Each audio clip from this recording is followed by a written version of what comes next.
Hi guys, and today we'll be reviewing the film The Seed of the Sacred Fig. The story about how this Iranian film was made is a remarkable achievement and really provides additional meaning to the film. When it made its premiere at the Cannes Film Festival last year, the director Mohammad Rasuluf had been sentenced by the Iranian government for 8 years in prison and lashings. He had managed to escape the country and seek refuge in Germany, where he then could premiere the film. It follows a number of other films made in Iran, often done underground in order to escape the censorship of the Iranian government, including his previous film, There Is No Evil. Rasuluf won the Special Jury's Prize at the Cannes Film Festival, in particular the recognition of the way he had made the film, as well as his ability to leave Iran and take the film with him to different festivals, so we all have the privilege of seeing it. The film has since been selected as Germany's official submission for Best International Feature Film Oscar, and this is because of the role Germany played in the post-production editing of the film. And it has now been nominated for Best International Feature Film Oscar, which is a great achievement for such an importantly made film. In this video, I'm going to review the film and look at whether it's possible to take the circumstances it was made away from the story it is telling. I will also then look at how well it could do at the Oscars, including looking at Germany's track record in the category. So let's roll and review that film.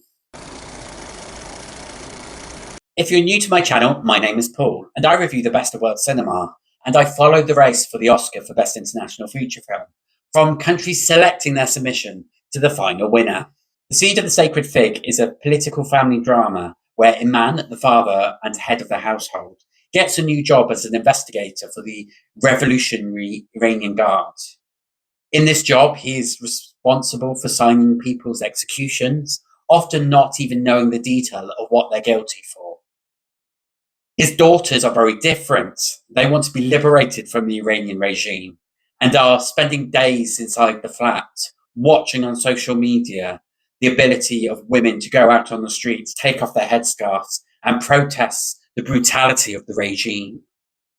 When a man's gun goes missing within the flat, there is huge paranoia, which really brings out the tensions between these different generations of this Iranian family, which is a big analogy of what is happening in Iranian society.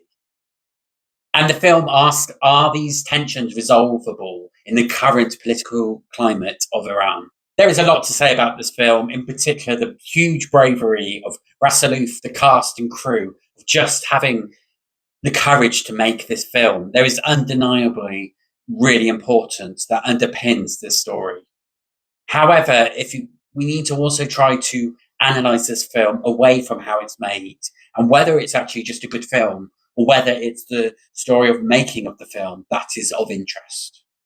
In regards to the content of this film, I think it's really effective in portraying this generational divide between people who passionately believe in the regime or are scared of the regime versus this younger generation who have access to social media, access to the Western world, and can see what it's like to be liberated from such an oppressive regime.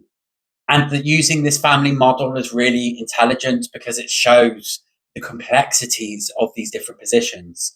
It's not a polarizing thing portrayed in the film. So you have, for example, these young women who are learning about what it's like to be liberated and watching on their phones what is happening on the streets of Iran. You also have a mother who is very committed to the regime, very committed to the role her husband is playing, partly because he is her husband, but also because they need money, they need a house, and there's so many reasons why she has to support the regime. But at the same time, she's also very scared of the regime, and she understands that underlying threat caused by violence, but also the patriarchy. And that is slightly what drives her decision in life. And then, of course, you've got the head of the household, Iman. Yes, he's very supportive of the regime. He does work for the regime.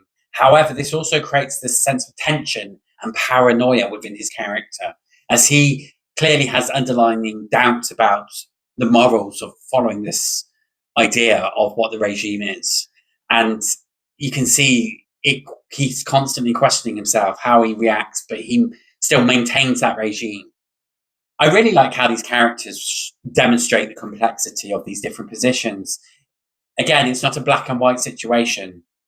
The film explores the role our own actions have of legitimizing regimes and whether should we put our own personal safety and the safety of our family at risk in order to fight back against the injustices of authoritarian states. It is about the personal responsibility in order to deliver the common good and how hard that principle can be when you don't necessarily have the freedom to do so. And to be honest, I find Westerners have the luxury for broadly having freedom of speech and will often do performative speech to show how progressive they are or they believe in certain traditions or whatever it might be, but actually never actually results in any actual outputs or changing in terms of what society looks like. There's almost the reverse in Western society. You can say what you want, but actually, do you end up doing things? Do things change? No, they don't. If we strip off this context in which the film is made, it's actually a rather conventional story. And if you had taken it out of Iran and someone had made the exact same film in a different country where it's about a made up society, then I don't think this film would work as much. It would feel very conventional and very familiar and not really elevating it to make it something very special. One of the things is the cinematography is very conventional. It feels like a straight to TV style drama.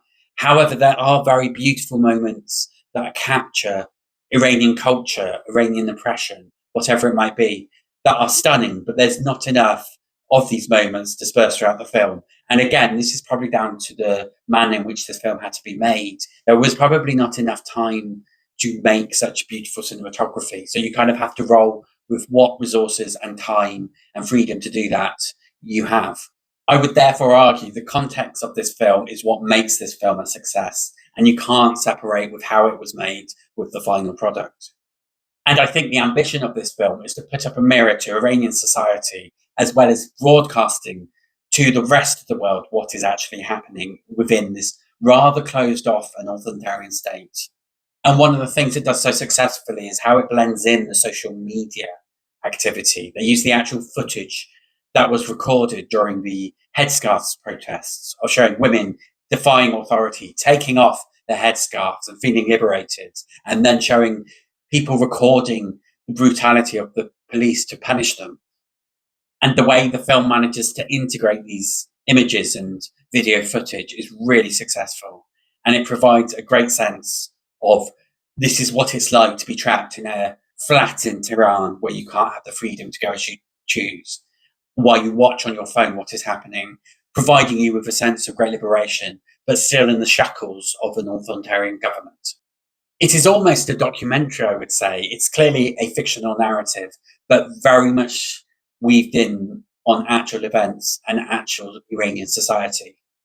I went to a special screening where there was a panel discussion on the situation of women's rights in Iran, and it included a Q&A with the fabulous director, Mohammad Rasuluf, who is extremely funny and very insightful, which added to the watching of the film. While the storyline does feel very conventional, I still really, really enjoyed this film. I would therefore give it 4 stars. As I said previously, it's one of the 5 nominations for Best International Feature Film Academy Award. And I would personally rank it as my 3rd favourite out of all the submissions. And so I think it's right it made that final 5. Since German reunification, Germany have won the Oscar 3 times, including for the very recent All Quiet on the Western Front. Including The Seed of the Sacred Fig, it has received 11 Oscar nominations on top of that, as well as 5 films making the shortlisting phase. And including the current Oscar campaign, Germany have progressed in the category to at least the shortlisting phase 8 out of the last 10 years, making them the most successful country at the Oscars in recent times. I have seen 4 out of 5 of the titles for Best International Feature Film Academy Award, and I would rank Germany's The Seed of the Sacred Fig 2nd. However, despite the recent controversies, I still feel this is Emilia Perez's to win for France. And if there is any surprises, it will go to Brazil's I'm Still Here. And I think during the Cannes Film Festival, The Seed of the Sacred Fig was heavily talked up as a potential multi-nomination at the Oscars, including for the director. And I think this slightly weighed heavily because of the remarkable story of how that film was made and got to Cannes. However, I feel it's lost the momentum. It's been a very solid nominated across the awards spectrum for Best International Feature Film or equivalent films. However, it doesn't seem to be winning the prizes.